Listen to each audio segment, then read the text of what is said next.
What is good, y'all? Welcome back to Let's Cap, man. It's been a while. I missed the show. I miss the show a lot. I miss, Chris, man. I love having you on here. It's been a while, like I said, but I think the biggest thing I miss about it is interacting with the viewers in the chat, bro. I know you do a spaces every day, and you're able to do that, man. I miss doing it, but man, how's everything been going with you? Yeah, RC, I'm excited for the show as well, man. Let's Cap is dope, man. It's very unique. You've created a very unique thing, and I think people are when they get a chance to kind of tap in, they definitely want to do so because of how we break the games down and try to, it's educational as well. We always learning. So Yeah. so yeah, I'm excited for the show today. Appreciate you having me on. And I've been good. I've been good. NBA has been kind of fluctuating. It's like a good day, a bad day, a bad day, a good day. Yes, sir. But we're up about 18, 19 units on the season, maybe Love even it. 20 after last night. So yesterday I went two and Yeah. one, looking to kind of build off that to start the week and kind of keep moving strong. Yeah, man. You know what? Yeah, you talk about Let's Cap and how it became unique, but when we first started it, but I think man, I love seeing the other people do it on their show, like when they show their screen and show how they handicap. I think it changes the game to be honest, because a lot of times when you see on Twitter and all these shows, they do like 30-second breakdowns. They kind of just or on Twitter they just say or X whatever they just post a play. You know what I mean? And I think it's tough to really back anyone when they don't have the whole reasoning behind it and be able to show it. Because sometimes you can hear people. I know you do this too, Chris. When you hear someone say something, you go and fact check it real quick. I It's know you do that. I know. So being able to show it, I think it brings another level to the handicapping process. But yeah, yeah, man. Let's get into it. Josh, no, he did not return my text. That boy was on point. He really said he was not gonna text anyone back, and he didn't text me back. He didn't text me back, but it's all good. It's all love between me and Jay. Let's get into it, man. First game up, we got the Nuggets and the Sixers here. I'll bring my screen up, and then Chris, go ahead and start your breakdown. See what you got on this one. Yeah, so for first game, RC, I'm looking at Philly. I like Philly in the spot today. Haven't bet it yet. We got the manipulation with the injury report, of course. This will be in Embiid's second game back. He wasn't on the injury report, which is good. So that means he's not ducking that smoke from Jokic. We know that that's been an ongoing thing over the last couple years. So that's good first and foremost. But this was a game that I was looking at last night, and I said, man, if Denver has everybody in and Philly has everybody in, I like Philly.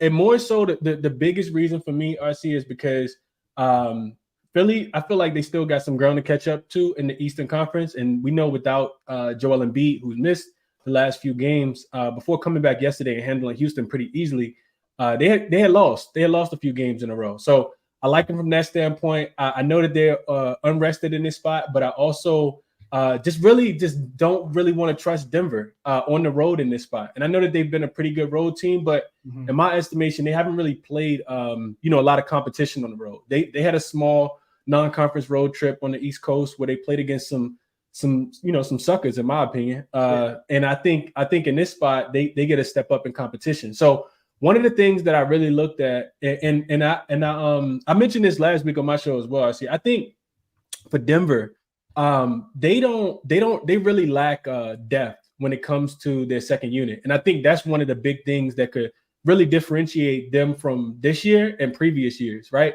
Mm-hmm. last year they had Bruce Brown coming off the bench, Christian Braun played big for him, and he's still playing big for him, but it seems like he hasn't really taken that next step up. They still have DeAndre Jordan.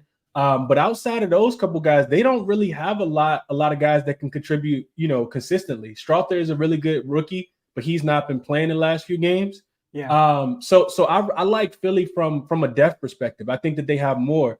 I was watching that game where Denver played on Sunday. RC, they were home. They were hosting Bruce Brown and the Indiana Pacers, and I want to say they won the game, but they didn't cover as 9.5 point, 10 point dogs.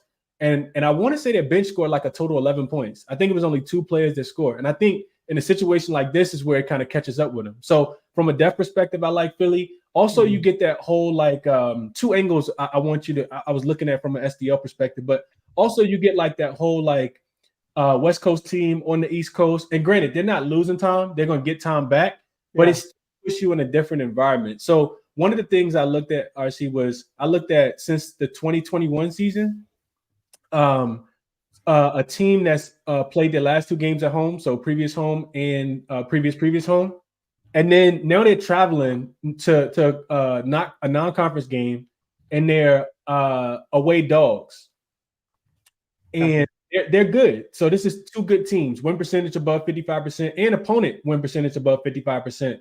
To me, it feels like, and this is, I was thinking first quarter, but I'll probably stay up the first quarter.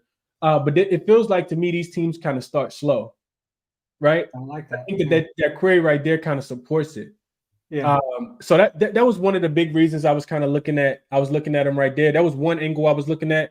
The other one, RC, is pretty similar. It is let's see. It is the 76ers at home with Joel Embiid.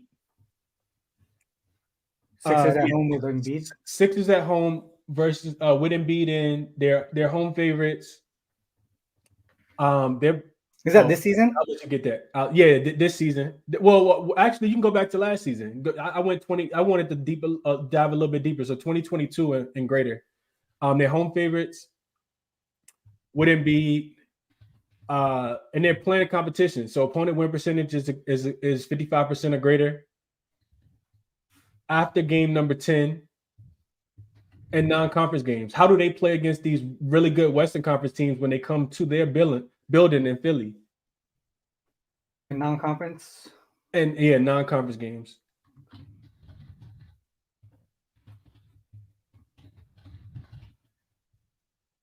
Okay. Well, why is it not? Hold on. Because of Joel Embiid, I see it. Whenever you put the Oh player yeah, in, that's it's right. not Yeah, going to yeah, that's right. Yeah. show the day. But 7-0. that tells me, that tells me that Philly they take these games serious when they get non-conference, good non-conference opponents coming into their building. You can see Clippers, Pelicans, Nuggets, Grizzlies, Lakers, and Timberwolves all on that list, and a couple of those games are from this season as well. So that's why I kind of look. I kind of all of those things make me think Philly. I didn't take it yet, but I'll wait till the dust kind of settles. Right now, it's really almost like a pick. Philly, you could still get Philly on the money line at a really good price. So I'm not rushing to play it right now. I want to make sure everything is everything, and then I'll be on Philly today. Yeah, I like that look a lot too. I did look at something similar to this, not exactly this, but here's another thing too. If you look at the Sixers and Nuggets, just when both of those guys are playing, the Nuggets, I mean the Sixers do have the the matchup advantage, right? 5-2 straight up, 5-1-1 against the spread. That's another thing. I think someone was mentioning that. That's why I brought it up real quick. Just how they do against each other. Then the other piece of it, I know you mentioned the Nuggets, their depth. I think the other piece of that depth too is their defense. Their defense tends to struggle as well. So if you look at season equals 2023 and just the Nuggets when they're facing a team on the second leg of back-to-back games. Actually, let's just go road first. If you go road, you can see that depth that you talk about that happens in that second quarter when the bench plays a lot. That's where they're down most of the time when you just look at the road from a road perspective. But what I was looking at specifically was rest equals 0. So how do they do when they face a team on the second leg of back-to-back games? They actually been doing pretty well for the most part. That was kind of like my pause right in this situation here. They're 5-0 to their team total over in this spot as well. But if you look at some of these teams, right, they played the Bulls back when obviously early on in the season, they were kind of struggling. Pistons there, Bulls again. The Nets have been struggling defensively. And these were all towards the beginning part of the season as well. So it's really tough to kind of take that into account in this situation. If you look at the Sixers side, and then you look at them, I think you kind of touched on this earlier, but home and non-conference, and this is with or without Joel Embiid, right? This home non-conference for them, 6-1 straight up, 6-1 ATS. That's a huge gap there between these teams. Obviously, you got some, weaker teams in here, right? You got the Blazers here, but for the most part, some of these other teams have been pretty decent, right? These are the Jazz here in January where they've been on a really good run. You got the Kings here, obviously the Rockets, sort of middle of the pack, but you got the Wolves, Lakers middle of the pack as well. Then you got the Suns early on in the season. So I mean, there's a few things to look at from there, but Another thing to mention as well is just the impact of Joel Embiid. And just him this season when he's in the lineup, right? 22 is 6 straight up, 21 7 ATS, 18 and 10 to the over. But I think the biggest thing that I could think of is that DPS, right? What we talk about with that team total overs and unders. They've only gone under in 8 games. So 20 and 8 to the team total over as well. So a lot of things happen on the offensive side of the ball for this Sixers team. Uh, Offensively for the most part. So I can only look towards them in this situation, either their team total for or them on the from a side perspective. I think I don't know if you watch Jay show, but Jay mentioned something about the travel for the Nuggets. He lives in Denver and there was some inclement weather there, so I don't think the Nuggets traveled on time. So that's another thing to think about from that perspective as well. Um, what are your thoughts on that, or even the total side? I'm gonna go through the chat real quick, and I see some queries in there from Yeah, the for chat sure. I too. wanted So to look at those as well. I see. I yeah, would agree. I would agree. I think while you're doing that, I'll just add that I would agree. I just think it's a bad travel spot whenever you get these, these non-conference opponents, and typically, like even if it's a good team, they don't really bring it as much. I feel like they don't bring it as much. And to your point, when you look at the Nuggets and you look at their home versus road splits, over. I think the biggest Yeah. thing, RC, is kind of what you mentioned with their second unit. And at home, the Nuggets are scoring 120 points per game, but if you look at them on the road, and they're only scoring 111 per game. And we know Philly, when they haven't beat in, I mean, they're averaging 120 points per game, which is one of the reasons why I liked them yesterday in that spot. So, that defense is really going to have to step up. Denver has not been as great, like I said, on the road. Their margin on the road is not, they don't have a margin. It's 0.2, Yeah. 111.6 to 111.4. And at home, they're winning those games by average of 10 points, 120 to 110. Mm-hmm. So all of those things, kind of align to be in a Philly spot. And I don't think that they're going to be super fatigued in this spot as well. As far as the total, I would only be able to look towards the over. The thing that gives me a little bit cause for concern, and the reason why I'm not on it, is because Philly has been really good defensively at home, RC. And if this was like a game that had like some playoff implications, or after the All-Star break, I think I would look a little bit more towards the under. But I think because it's not, because I don't think Denver's going to take this game as serious as Philly will. I think I would only look towards the over. Of course, we lose a lot of value with all those guys being ruled in. It Mm-hmm. opened at 229.5, and it's already up to 233.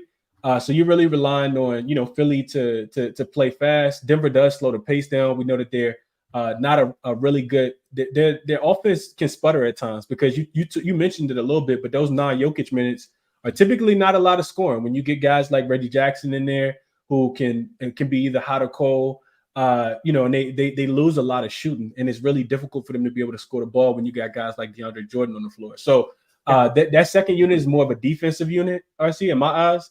And they don't score as much. So that kind of scares me off the total, because I could kind of go back and forth.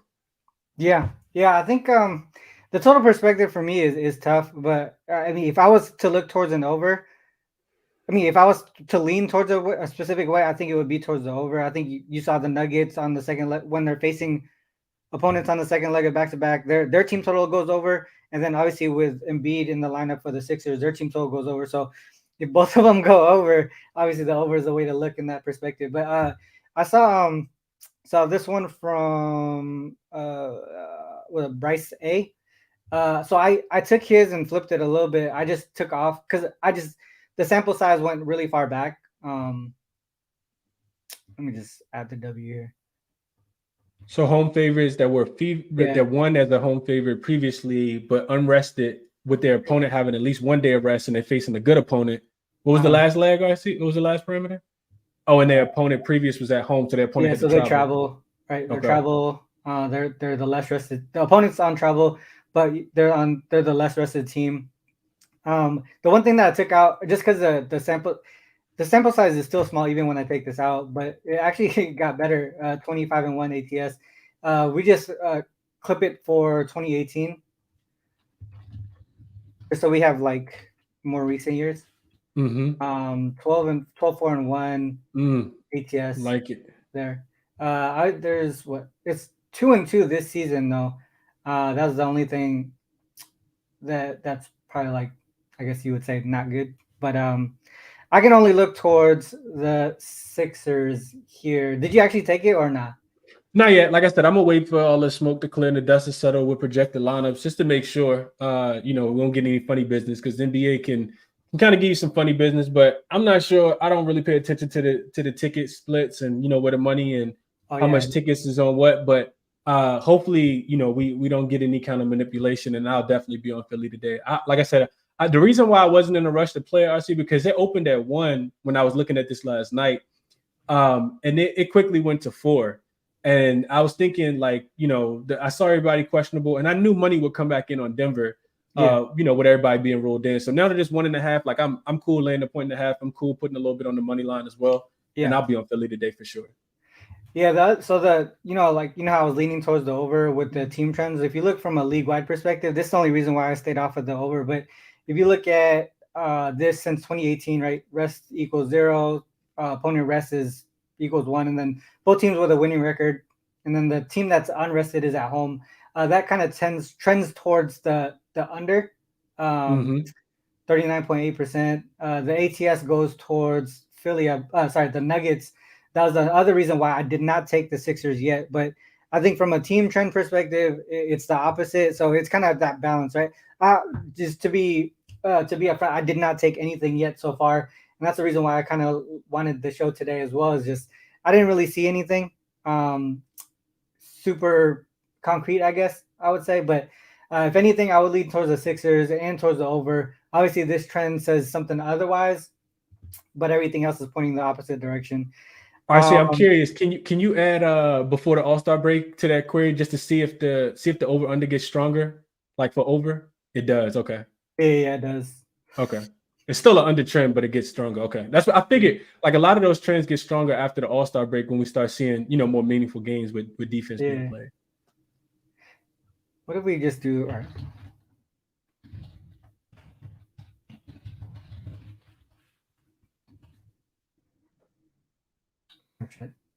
All right.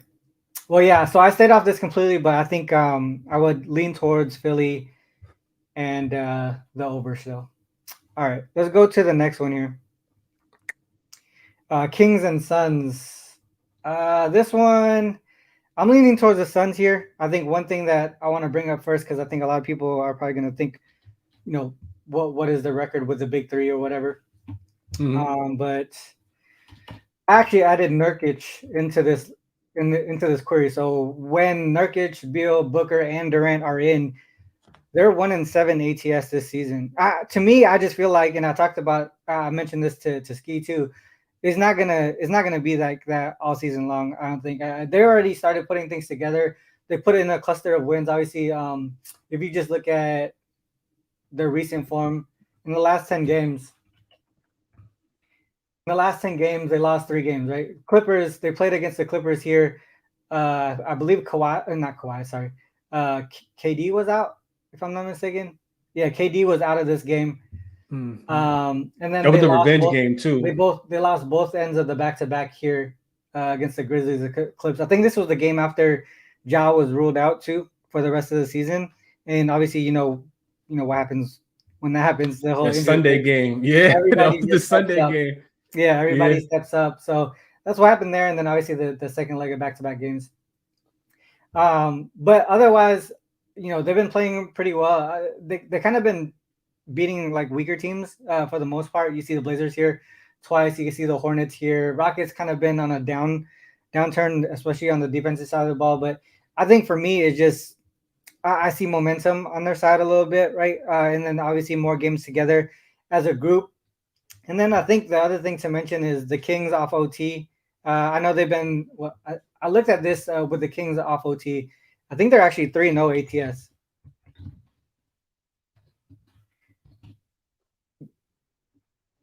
But yeah, 3-0 ATS.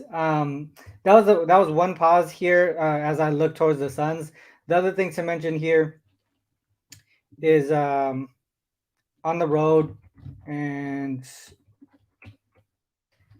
teams above 500. I think that's what it was.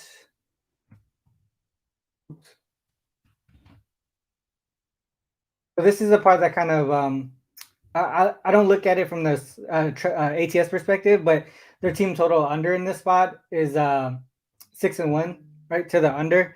Because I was actually leaning towards the Suns and the under in this one. But if you look at the matchup perspective,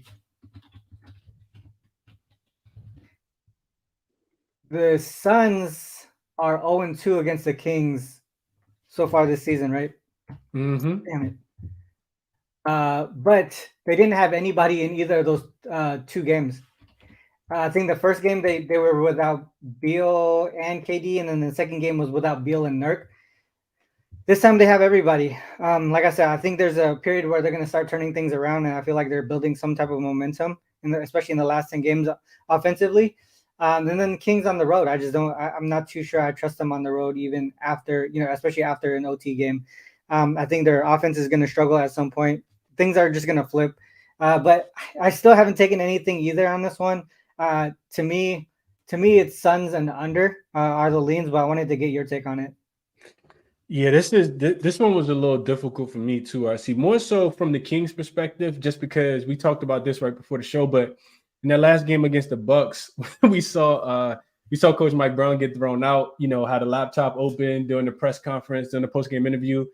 And we've seen like when teams don't get calls one game, they typically start to get calls in the next game, especially when their head coach, or somebody within the organization receives like a fine or does anything that kind of amplifies them not getting calls in the last game. So if the Kings were able to keep it close in this game, it really wouldn't surprise me much. I think that the Suns are a really great offensive team.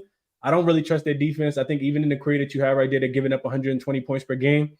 I'm not sure if that gets any better or not. And it could, just because their offense just scores a lot. So then they can actually come back down and set their defense. And I think that's what happened in the game with the Lakers, where the Lakers weren't really able to score, and they did hold them under their team total. But the other reason, there's a couple reasons why I don't want to take Sacramento in this spot. The first one being the travel spot for them. So this is their fifth and last game of this road trip. They're road dogs, and coming off an overtime game. That's typically not a spot that you want to back a team in. Also, some great travel from Milwaukee to Phoenix. That's a little bit of travel as well. So I kind of looked at that, RC. That it's not the greatest ATS like phase spot, and I'll send it to you just so you can see it as well. Yeah. Let me put this in the private chat real quick so you can copy from the private chat, right? Yeah, I can copy from private. Yeah. All right, cool. We ain't did this in a while. So that you can kind of look at that parameter, do it, kind of shake it up however you want to. But that's teams playing fifth game in 7 days. 1, 2, 3, 4, 5. 1, 2, 3, 4. Yeah, I think it's fifth game in 7 days since 2018 as road dogs with a line that was greater than 5.5, which is what we had saw. Or did I send you the wrong thing? I see. I might that might be for the Clippers game. I'm sorry, I might have sent you the wrong one. I had these pulled up, so I didn't have to look at them. I think I had something earlier too. I got it right here. It pulled up actually both the Clippers and the Suns because of the travel situation, or not travel situation, the rest situation. Because I think both the Thunder and the Nuggets are in the same number of games in the amount of days. Yeah. So I sent you another one. That's the one that I kind of looked into, and it's not a big sample size, but I do think it's something into what is that? 1, 2, 3, 4. So what is that? Fifth game in 8 days. I think is what it is for the Kings. Four game road trip as well, and it's the last game of the 4-game road trip, which is why I added the NH in your off overtime game as well. It doesn't it hasn't happened that many times, but I think the Kings could potentially run out of gas because of that. Now, coming off the loss, I know that they'll want to play hard in this spot. But the other thing I wanted to mention outside of that is that Keegan Murray, I think, is listed as questionable in this game. He means a lot in my eyes for this offense, just because he's another scorer, and that's what you're going to need in order to keep up with Phoenix. Like I said, I don't think Phoenix plays a lot of defense, but you're going to need all hands on deck, and you're going to need all your scores. So with Kevin Huerter having like an explosive game like he had against the Bucks last game, I'm not sure if he's able to replicate that. So I think you definitely need Keegan Murray, who's questionable still with a hip injury in this spot. So, it's too conflicting for me. But if I had to play it, I think I would. If I had to make one play in the game, I think I would look towards Phoenix to win. I'm not sure if they covered, RC. I really don't. I'm really not sure if they covered. Yeah.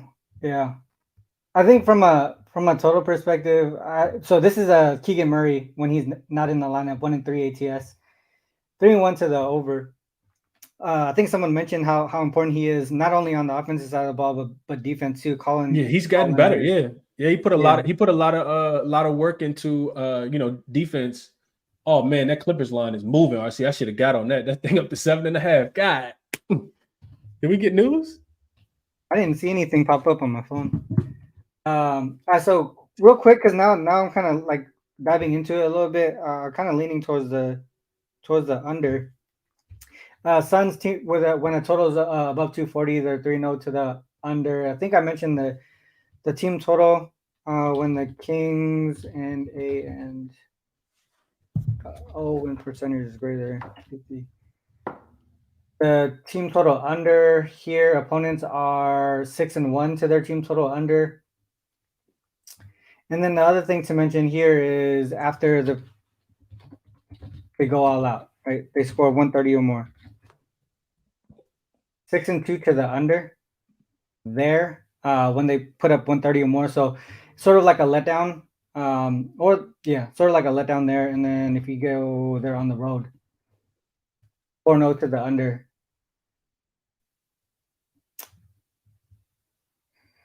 What do you think about the under? More than the side. Man, I'm scared of the under. I see. When I look at this total, when I look at this right here, to me it screams. I look at how many points the Kings is scoring at 112, and they're holding their opponents to 107. I don't think that they can hold this Phoenix Suns team to 107 points. So I think that their opponent's going to score more points, which is going to have to force them to score more points. But like I said, I don't have a strong angle on the total. When I think of both of these teams, I don't think of either one of them being able to play a lot of defense. Can we look at pace, RC, with the big three in for Phoenix on the Phoenix Suns side? Pace for the big three. Yeah. Like how fast are they playing when all three of those guys are playing? Like I'm curious how many shots they're getting up.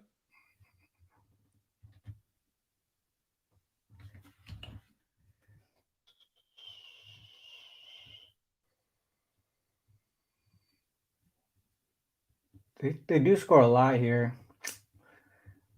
I don't know, dude. I still feel like even from a matchup perspective, right? Both of the games went under. I know some players were missing. I see Itachi say he likes the under as well. See, don't let me talk you off. I can don't let me talk you. I'm not playing it. I'm not gonna play the total one way or another. But don't let me talk you off. Here's Suns here at 20th in pace. This is last 10 games. Okay. Kings 16th. The biggest. So this is the hardest part about taking the under too is just the 3-point ability, right? I think if you go to opponent, let's just go last 10 games here. You have the Kings and the Suns giving up 40% from the three. That's enough to talk me off. Right? That's terrible, right? Because the reason why I saw that, because if you go here and look at like where they're scoring their points, you see the Kings points in the paint, right? 57.8. So I was like, all right, well, how is the Suns defense in the paint? They're both in the top 4. The reason why they're not putting up a lot of points, opponents not putting up a lot of points in the paint is because they're shooting threes. Right? So that's the only reason why I kind of stayed off of the under as well. Like I said, I didn't bet anything yet. I'm just trying to find something here. Yeah, that screen right there specifically, I see can be like if you don't watch basketball, like you really won't understand that. Because I'm looking at this as well, like not right now, but like in general, when you look at those opponents in the points in the paint, you're like, man, like dang, these teams like Sabonis really down there stopping people and making people have to score outside. And it's like, no, like No, they just yeah, don't defend the 3-point line. Same yeah. thing with Vucevic. That's like another level. That's a fact. But Situation. for Minnesota, RC, you see Minnesota down there, like you're not getting a lot of points in the paint with Rudy Gobert down there. So that makes Yeah. a lot of sense. But Mhm. those other teams, like, yeah, Valanciunas on there, like those guys are good defenders. Everybody else just can't guard the 3-point line. So why would I, analytics gonna tell me to shoot the 3 versus shooting 2? So Yeah. The other one that I like to look at too here, Chris, is scoring percentage of points from where, right? And where they're shooting from, percentage field goal attempts from where. So you can see here, let me go back last 10. Detroit and the Lakers are shooting the most attempts from the 2-point line because they can't shoot threes. You see the Kings here, top 10. That's tough. 3-point attempts. Kings here, 40%. Suns are like down here. But I feel like with Bill's been picking it up from the 3 lately. I don't know if I think he went 8 for 10 one game too. So I think they're gonna start picking it up. What if you go? Because they haven't played like 10 games together, right? For the Suns, what if we go 5 games for them? Last 5 games. Last 5. I know they played Portland together. They played the Lakers together. They played the Clippers together, right? And there was at least 3, and then they lost to the Grizzlies, so that was 4. And they might have one more game together. What does that look like? I feel like they're just gonna shoot a bunch of 3s anyway. Well, still a lot of 2s. Mid-range, probably a lot of mid-range and stuff. Yeah. It's probably mid-range. Yeah, Suns top in mid-range, 13.8. Yeah, they got Kevin Durant on their team, so it makes sense. Bradley Beal is also like a mid-range guy, and Devin Booker is too, so it makes sense. This is so tough. Yeah, I'm not on the total. I see it. It's too conflicted for me, but I hope you cash whatever you play, my brother. What did Itachi have a churn in there as well? Or yeah, let's look at that. Since 2012, fourth straight road game, and you're a road dog in a divisional game. Oh, this probably supports the Suns. I bet you it supports the Suns. Is it 12 and 80 and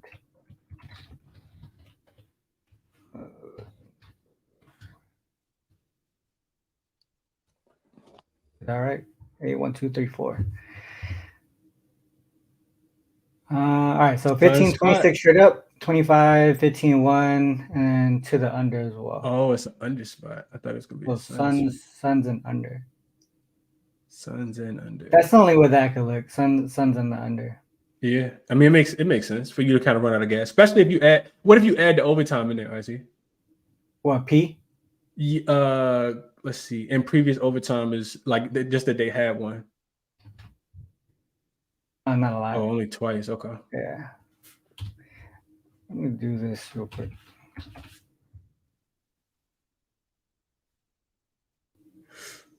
$10 and $4 to the under. 10 and 4 to the under. It might just be too high. I feel like the last game of a road trip. Ooh. Okay. Man, you got some smart people here, dude. Right, okay, that's a lot stronger for you. 66%. But the side goes back to the Kings. Really? It does, right? 21, 12, and 1 towards the road dog, right? But it's still towards the under. All right.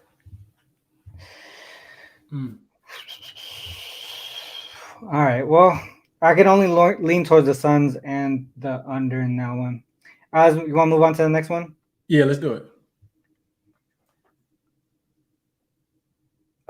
So Munaf said 1H over. It does look like they scored more in that first half.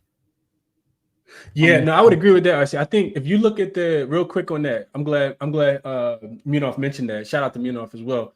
If you look at the Suns, they always tail off in the second half. They haven't really been together, I don't think, enough to really close out games. So even in that Trailblazers game, they had to fight tooth and nails to score in that game. Look at that. Look at that fourth quarter scoring. Man, that's crazy. Yeah, no, it's been like that. Even if you just go Suns last like 5 games specifically, they always tail off at the end of the game for whatever reason. So I'm not sure how the Kings do in the fourth quarter. I want to say they're not a good fourth quarter offense either, but the Suns specifically, I've been watching them play and they've really been struggling to close out games.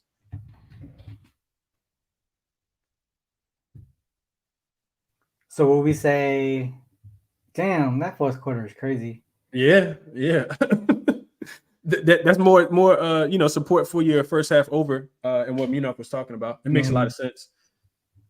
And then also from the ATS perspective, right? First half spread Yeah. on the Suns.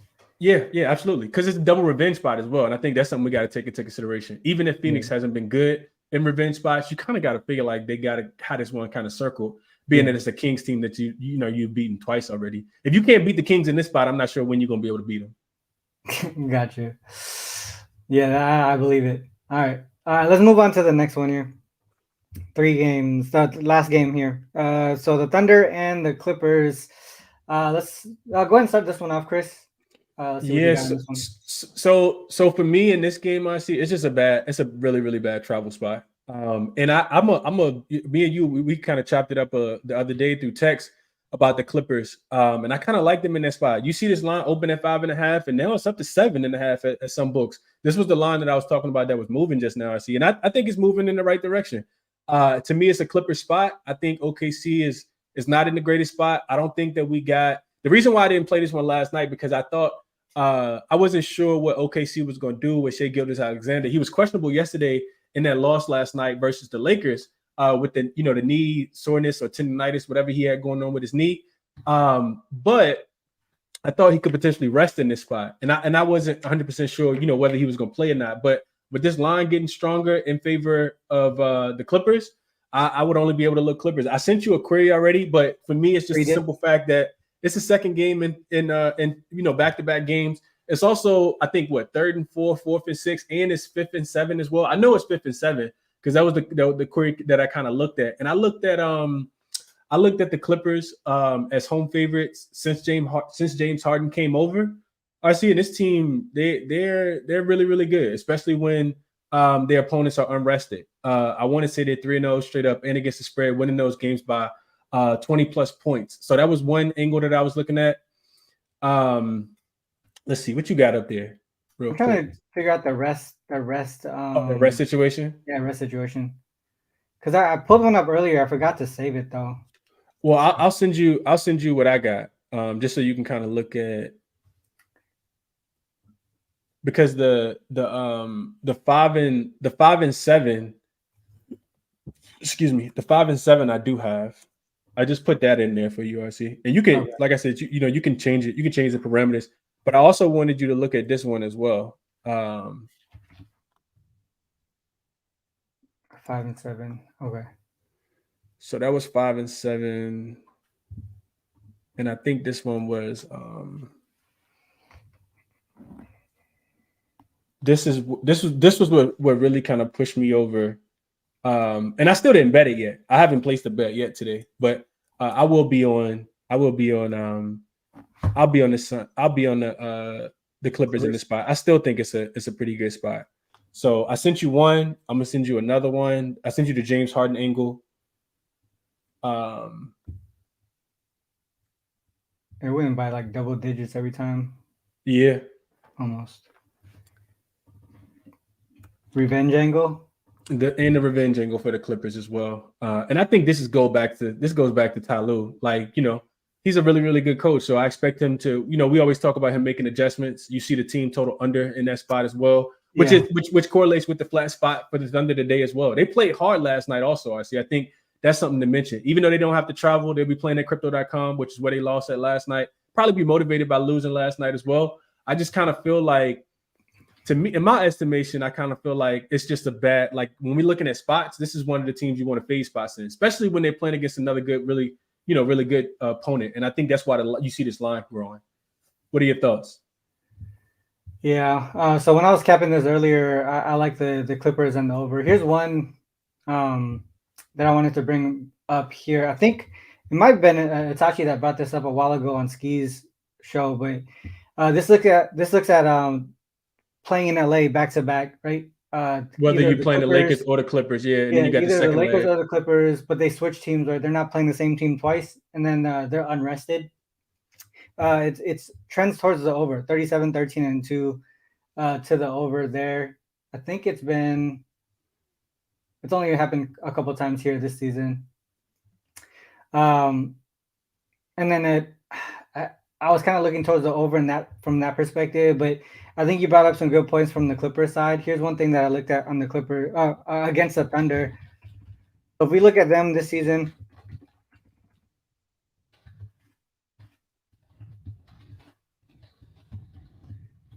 and at home 16-5 should have 16-5 ATS, right? They're scoring 124 and a half per game, but if you look at them on the road, their defense stays about the same, right? Giving up a close amount of points. Their offense is a little bit lower, which is why they're 11-7 and 10-7-1 ATS. The other piece of it is if they're on the second leg of back-to-back games, right? Wait, I don't think they went under yet, right? No. You forgot your E. I don't think they went under yet. I looked at Oh, that as there's well. Oh, one. I guess 4-1. there was Yeah. one in the last 4-1. one, but their team Yeah. total is over, right? But they played the Blazers. I was Obviously, gonna say that was on the Blazers for scoring the Blazers 77 points. failed to score like 90 in 3 straight games, I think, if I'm not mistaken. So their offense was struggling. They couldn't pick it up on their side of the ball. So I mean, the over is a way to look at on this one. The other piece of it, though, when you look at this, is I feel like the only really good team in this was the Knicks. So from a side perspective, it's kind of hard to take this ATS 4-1 ATS, right? If you look towards the Clippers side, and you mentioned the numbers with Harden, if you look at O rest equals 0.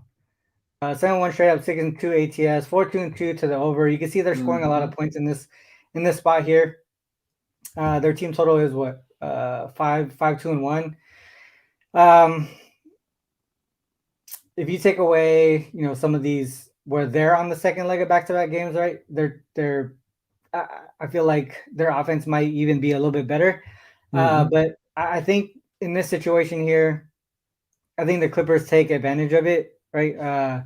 Of the Thunder on the road and how their offense struggles a little bit. I know this, like I said, the second leg of back-to-back, they're 4-1 ATS, but I just feel like the Clippers are on a different level than some of those opponents. And then you mentioned the revenge spot. If you look at the Clippers versus the Kings, the Clippers 2-0, 2-0, right? They've kind of owned this matchup. Versus the Kings, obviously, or versus the not Thunder? The Kings. Sorry, the Thunder. Sorry, Thunder. 0-2, 0-2, sorry, 0-1. But this one they didn't have Kawhi, if I'm not mistaken. Right? No Kawhi. This starting lineup is kind of nasty. But yeah, so they didn't have a really good lineup that game. Obviously, they were on the second leg of back-to-back games. Now they flip roles, right? Now the Thunder are on the second leg of back-to-back games. I just feel like revenge angle, and then current form and all that stuff. It kind of points towards the Clippers and the over. Also, that what Ski calls a party guy trend or whatever kind of leans towards the over as well. What is that? When you play LA one game and then you play LA again? Yeah, the LA same spot, no travel, different team, unrested. So I don't know. Especially when you live in Oklahoma. Yeah. Yeah. Well, what are your thoughts on it? Yeah, like I said, I think it's a Clipper spot. I haven't gotten there yet, but I mean, I would only be able to. I'm pretty sure I can still. I know the line's moving up to 7.5, some 7s out there, but I'm pretty sure I can find a 6.5. Probably should have played this one last night, RC. It just makes sense, especially when you think about the Clippers and the way that they lost that game the other day. I know me and you had chopped it up about them, playing the Timberwolves, and it's really difficult to play in Minnesota. I know you cashed on that Clippers team total under, so it's a get right spot. We should see some positive regression for the Clippers in this spot.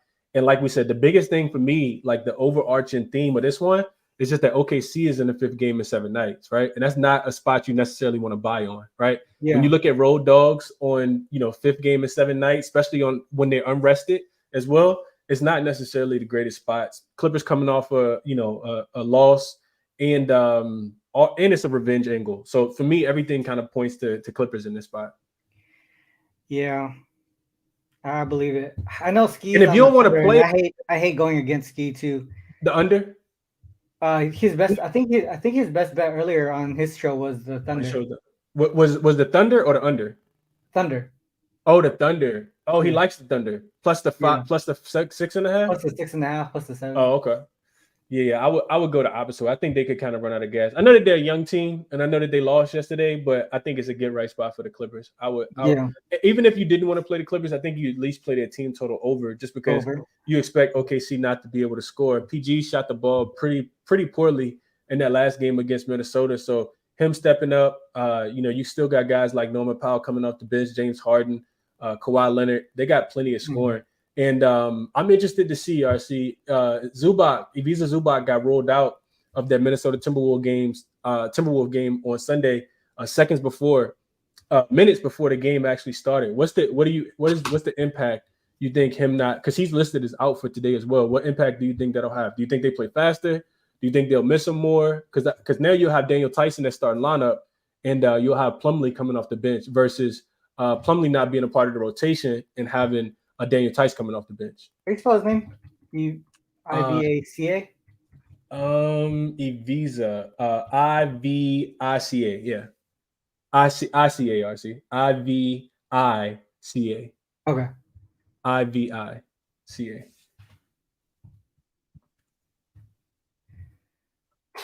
That was Minnesota. Yeah, that was the only game so far he's missed. Looks like that's the OT games. Man, it's hard to kind of bring a picture. Yeah.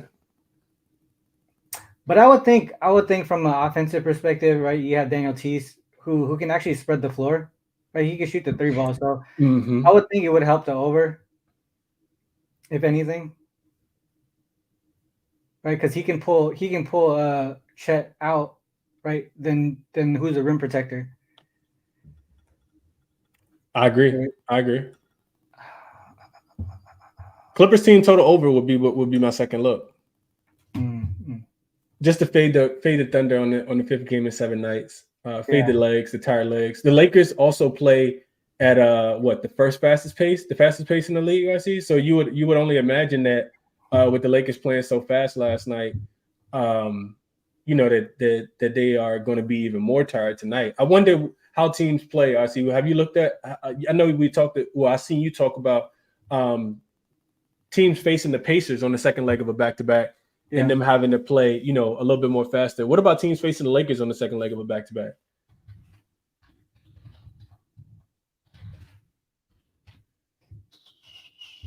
Five, 3, and 1 to the over. 3 straight overs. Over. Flying over too. Look at that. 12.5, 14.5, and 20. All right, so we flip it. Totals over 230. Over. All overs. Yeah. Clippers team total over. Look at that, RC. Only 2 teams have actually held their opponents under their team total after playing the Lakers unrested. You see that? Yeah. 1, 2, 3. Yeah, 3. I think maybe that's the best bet today. The over. Stay away from the spread. You think the Thunder? Let's go back to something real quick. So we go back to the Thunder.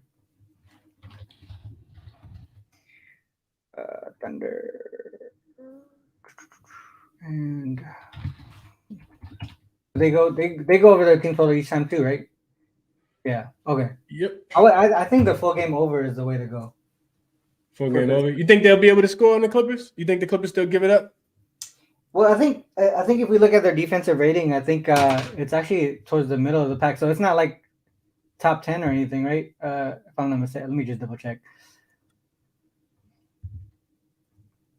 Let's just go last 10 games. Clippers. Oh, they are top 10. Wait, that's not right. Right. Clippers at home, they're under team. RC, that's the thing that kind of. I think they're like one of the best under teams at home, right? The Clippers are.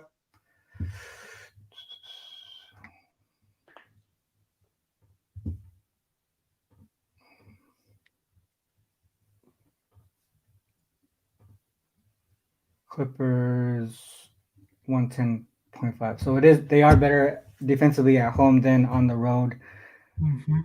Oh, Ty. I see you, Ty.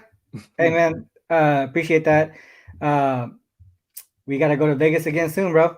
I know. Yeah, I hung out with Ty and Jay in Vegas. Last time I was there, that was pretty fun.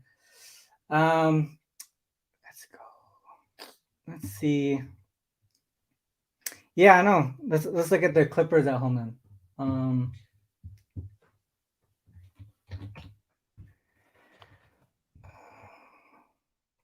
11-7-2. A lot of the Add unders a in the first part of that season, right?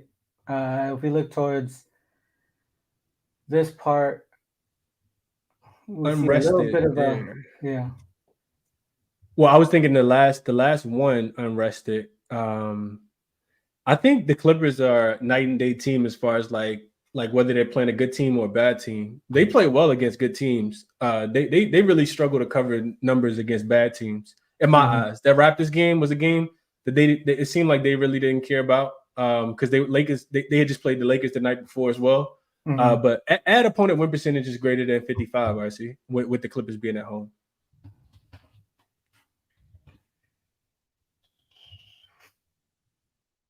5-2-5. Heat under team.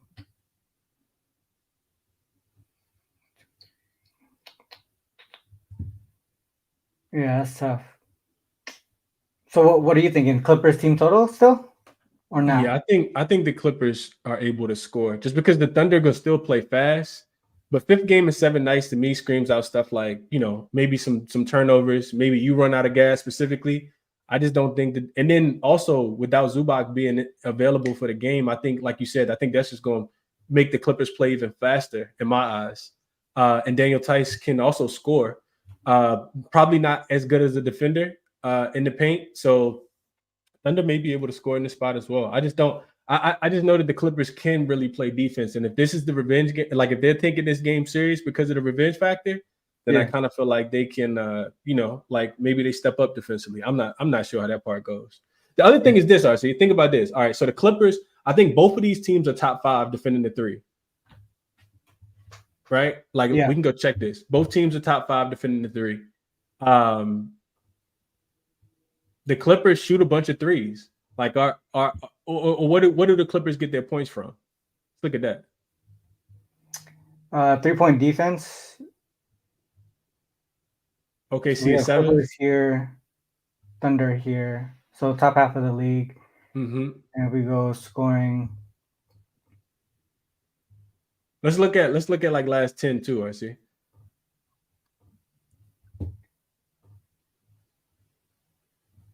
Clippers here, Thunder towards the middle.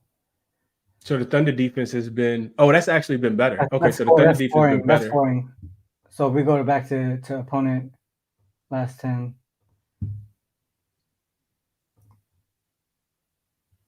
Thunder defense 32.1.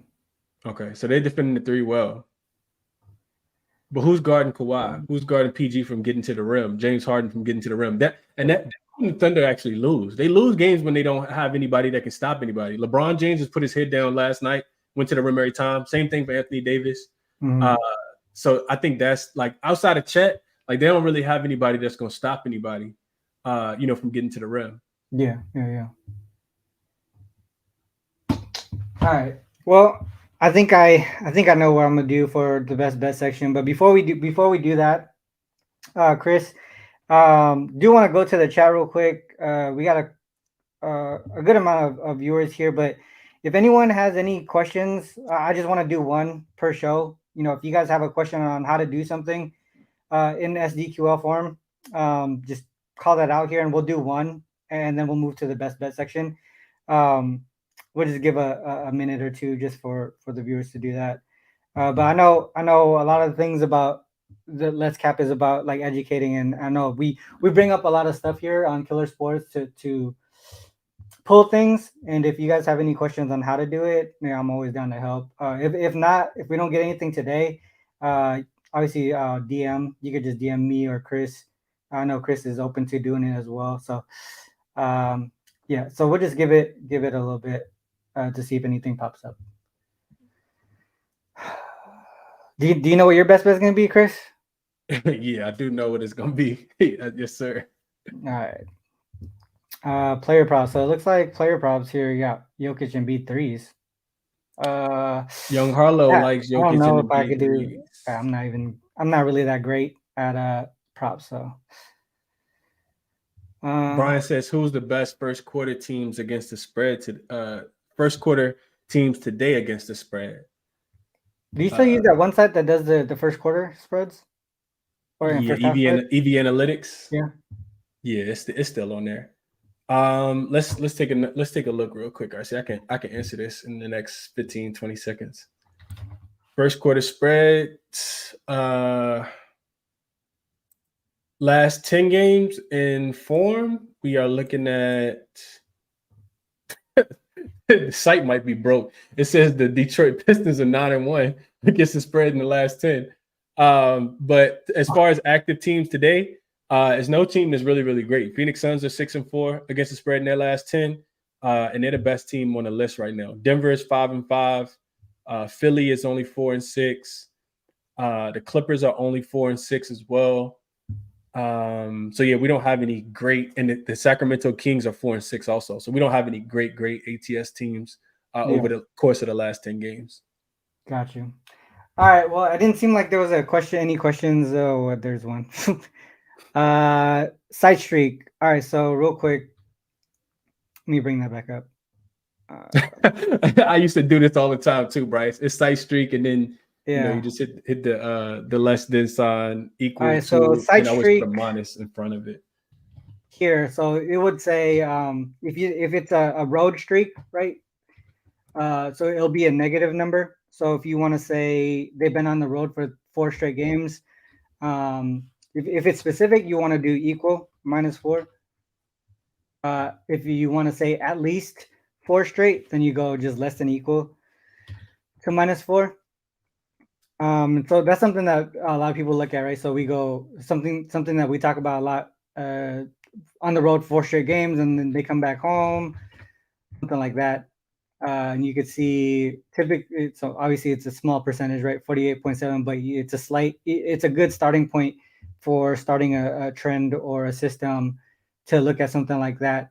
So that would be that. If you want to go home streak, it would be 4 straight games, at least 4 straight games. You want to do greater than or equal to side streak.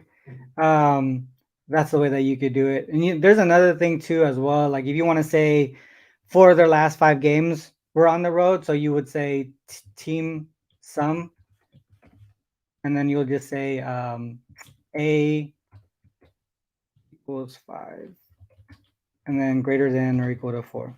So what this says is in the last 5 games prior to the current game. So this would say if they're at home, um, it wouldn't include today's game if it was active.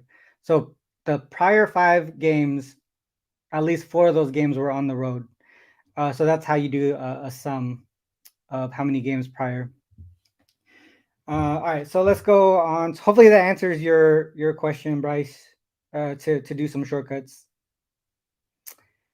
All right, let's go. Make sure, yeah. Justin already starts it off. I know Ski does this on his, but drop all your best bets down there so that the viewers can see what everybody's on. I think everybody in the chat is pretty sharp. Obviously, you see everyone doing the queries and things like that in here. We're not the only guys that can do it, Chris, right? And That's a everybody, fact. and it's all about spreading knowledge and all that stuff. And with that said, too, bets by Itachi, man. Real quick, I want to shout you out specifically just because I saw you in Ski's chat and you brought up you bring up a lot of good stuff, and you could tell that you're very knowledgeable. So I'm actually gonna, I invited you to be on the show on Thursday, and I think you said you can make it. So we'll see what happens. But it'll be dope to see and hear about your backstory and how you got here and all that stuff too. And then we're gonna break down the games. So hopefully we get you on Thursday, Itachi. I'm pretty sure that's from the anime Bets by Itachi. So we'll see if we get your real name. But yeah, let's go with the best bet, Chris. Let's start with you here. What's going to be your top look for today's show? It's gonna be Philly, man. I'm gonna take Philly minus the 1.5 or money line, however you want to take it. I do think that they win the game by whatever the spread is when it closes, as long as Joel Embiid and those guys are in. I know that they'll be without the Anthony Milton, but as we kind of talked about, RC, I just think that when you get these non-conference games against two really good teams, most of the time, as we looked at in the quiz, those home teams really protect home court in that spot. Specifically, Philly does as well. So I think it'll be a spot where we'll see Philly get up. And I think that they'll win the game even with the rest disadvantage. I don't like the travel spot for Denver. And I think that Joel Embiid showcases his talents. And overall, I think the biggest impact of the game and the reason why I like Philly is because, like I said, Denver really lacks that depth when the non-Jokic minutes is what they call it, RC. They call it the non-Jokic minutes. I don't think that they're going to win those minutes today. And when Joel Embiid is on the floor, I think that they can neutralize Denver's offense as well. So give me Philadelphia minus the 1.5, minus the 1 money line, however you want to play. I think I'm gonna get there with you on that one, but I don't want to give the same best bet. So the other way that I'm looking is towards the Clippers and Thunder to go over the total tonight. What's the number actually? I'll just double check. 235.5 is look like consensus, but there's some 236s out there as well. Yeah, 235.5. So if you get 35.5, that looks good. I think that looks good. All right, so the over, I'm gonna take that after the show here. I'm probably that's why I like breaking down the games with you, Chris, and doing this show, just because you see things that or people just see things that you don't see with your own eyes. But the over in that Clippers and Thunder game will probably be my best bet for today's show. I talked about that LA party guy trend or whatever that trends towards the over. Talked about the Thunder on the second leg of back-to-back games. Their team total goes over, and then the Clippers as well. They should be able to come back with some revenge on their mind right now. The Thunder are on the second leg of back-to-back games. Last time they were, and then also the fact that Daniel Tease can spread the floor and get Chet out of the paint. That's going to open up the floor a little bit and open up the offense a little bit for the Clippers against this Thunder team. So that's the way that I'm going to go for my best bet section. Chris, man, I appreciate you hopping on. We definitely went over way too much, in my opinion. We had to catch up, RC. We just had to catch up, man. That's 3 games. That's just how we do, I guess. But yeah, I mean, that's the end of the show, guys. Shout out to everyone in the chat. I know it's been a while. Hopefully I could do this a little bit more, break down the games, drop some knowledge as much as I can.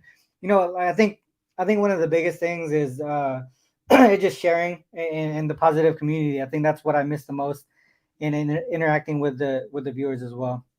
But like I said, guys, this is the end of the show. Thanks to everyone who tuned in on YouTube and on Twitter. If you guys like what you see in here, make sure you guys hit the like and subscribe button. If you are on YouTube as well, I have the links in the description for the sites that I use. So there's Killer Sports, that what I was using, the live odds page over at Wagertalk. I think there was another Give Me the Dog too as well. They pull in some other SDQL stuff if you want to use a different source as well. Make sure you guys check out Chris. You can see his Twitter handle right there. He does spaces every day. I think 2 p.m. Pacific every day on a daily basis. Man, a lot to shout out, but one of the biggest things you guys have to remember, we just share our information. You don't have to follow us or like I said, what I always say, fade or follow. It's on you to make that call. Good luck with all your action. Till next time. Peace.